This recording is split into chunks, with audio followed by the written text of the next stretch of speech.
불이야 다들 피하세요. 구하나는 꿈에서 큰 불을 보고 잠에서 깨어났습니다.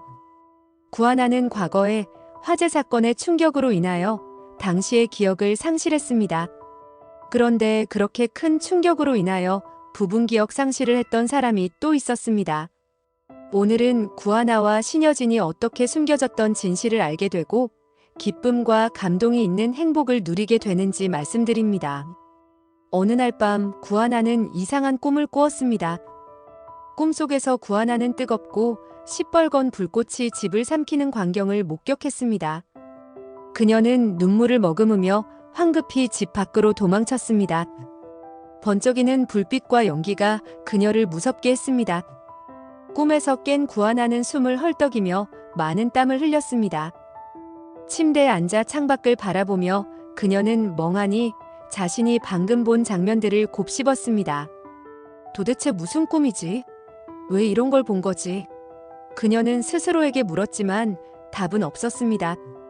꿈은 너무도 생생했으며 단순히 상상 속의 이야기가 아니라는 느낌이 들었습니다.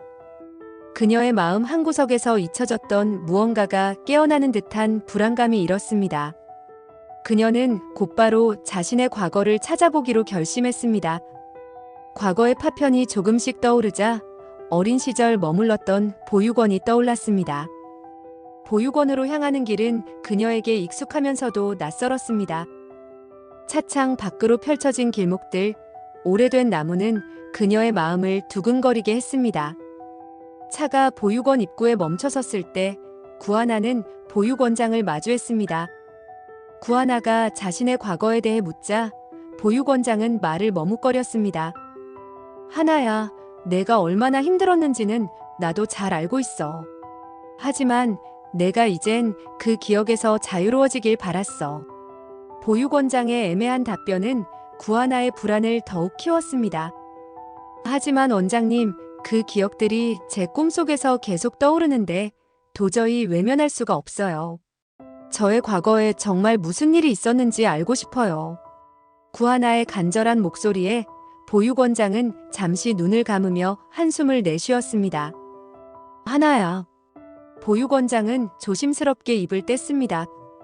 너의 과거가 내게 아픔을 줄까 두려웠단다. 하지만 너도 알 권리가 있지. 너는 옛날에 집에 큰 화재가 났고 그 사고로 내 부모님을 잃게 되었단다. 그럼 저는 구하나는 말을 잇지 못한 채 충격에 휩싸였습니다. 그녀의 손은 떨리고 있었고 눈물은 멈추지 않고 흘렀습니다. 한편 신여진은 황진구로부터 구하나의 보육원 방문 소식을 들었습니다. 그녀의 마음은 급격히 요동쳤습니다. 만약 구하나가 과거를 알게 된다면 모든 계획이 수포로 돌아갈지도 모른다는 두려움이 엄습했습니다.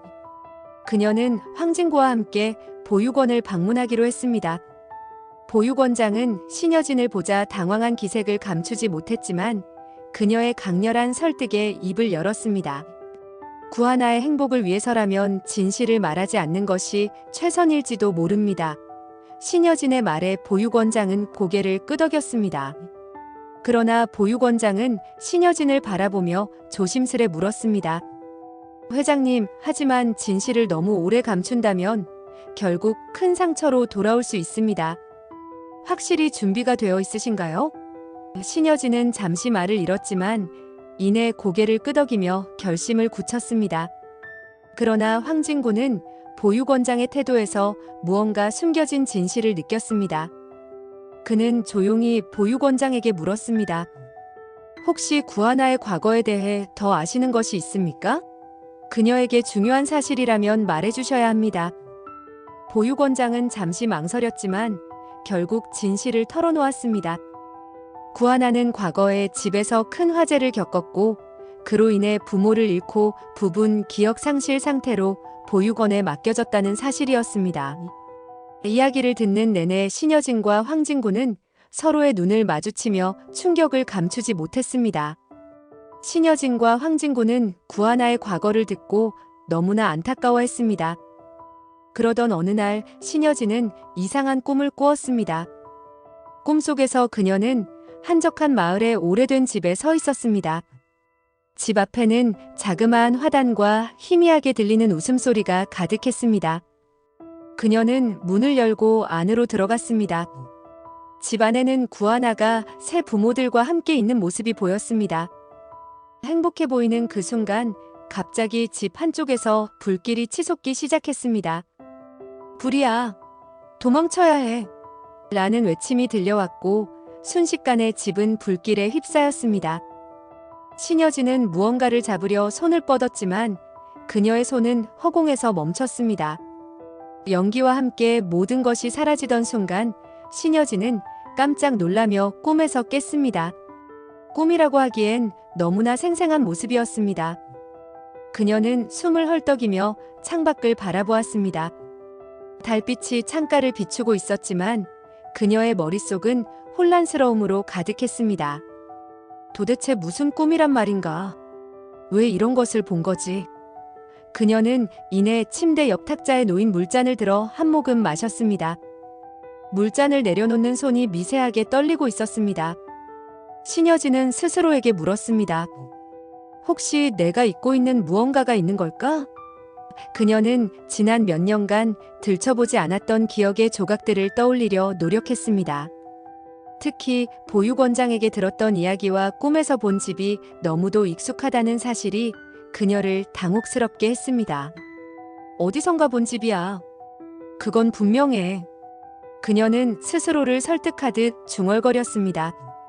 그녀는 다음 날 자신의 과거를 파헤치기로 결심했습니다. 먼저 그녀는 남편 윤성호와의 대화를 떠올렸습니다. 과거에 자신이 단기 기억 상실을 겪었다는 윤성호의 말이 머릿속에서 떠나지 않았습니다. 그녀는 그 시기를 명확히 알아내기 위해 자신이 머물렀던 병원, 주민센터, 그리고 과거의 여러 기록들을 추적하기 시작했습니다. 며칠에 걸친 추적 끝에 그녀는 충격적인 사실을 알게 되었습니다. 그녀는 구하나의 집에 불이 났던 날 바로 그 근처에서 쓰러져 있었다는 기록을 발견한 것입니다. 병원 기록에는 그녀가 연기 흡입으로 인해 의식을 잃고 응급실로 실려왔다는 내용이 명확히 적혀 있었습니다. 그녀는 차가운 병원 복도에서 그 기록을 읽고 있을 때 한기가 온몸을 휘감는 듯한 느낌을 받았습니다. 그때 내가 그 집 근처에 있었다고? 왜 그랬을까? 그녀는 머리를 감싸쥐며 천천히 복도의 벤치에 앉았습니다. 이후 신여진은 그날의 기억을 되살리기 위해 더 많은 노력을 기울였습니다. 주민센터에서 당시 화재 사고와 관련된 기록을 열람하며 점차 진실에 가까워졌습니다. 당시 현장에 있던 소방관의 기록 속에서 그녀는 자신의 이름이 언급된 것을 발견했습니다. 목격자로서 신고를 했던 사람. 신여진. 그녀는 손끝이 떨리는 것을 느꼈습니다. 그녀는 자신이 그날 그 집 근처에 있었다는 사실을 받아들이면서 더 깊은 기억 속으로 빠져들었습니다. 그녀의 머릿속에는 오래전 사랑했던 남자의 얼굴과 함께 아기를 안고 있던 장면이 스쳐 지나갔습니다.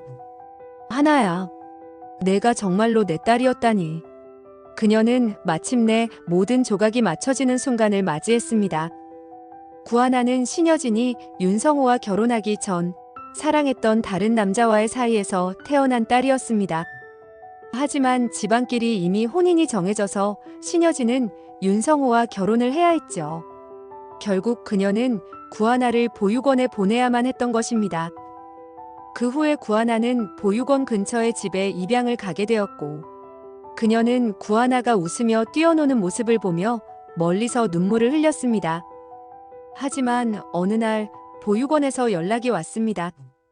구하나의 집에서 화재가 발생했습니다. 그녀는 충격에 빠져 곧장 그 집으로 달려갔고 그곳에서 일어난 화재를 목격했습니다. 그날의 충격으로 인해 그녀는 부분적으로 기억을 잃게 되었던 것이었습니다.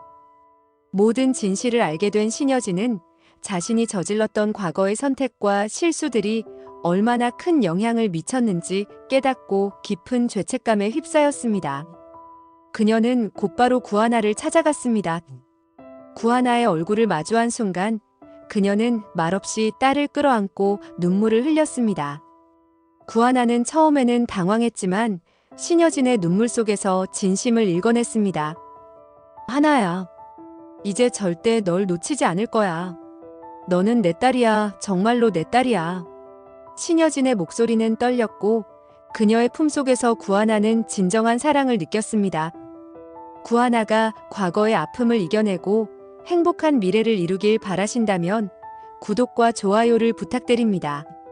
소중한 시간 내주셔서 감사합니다.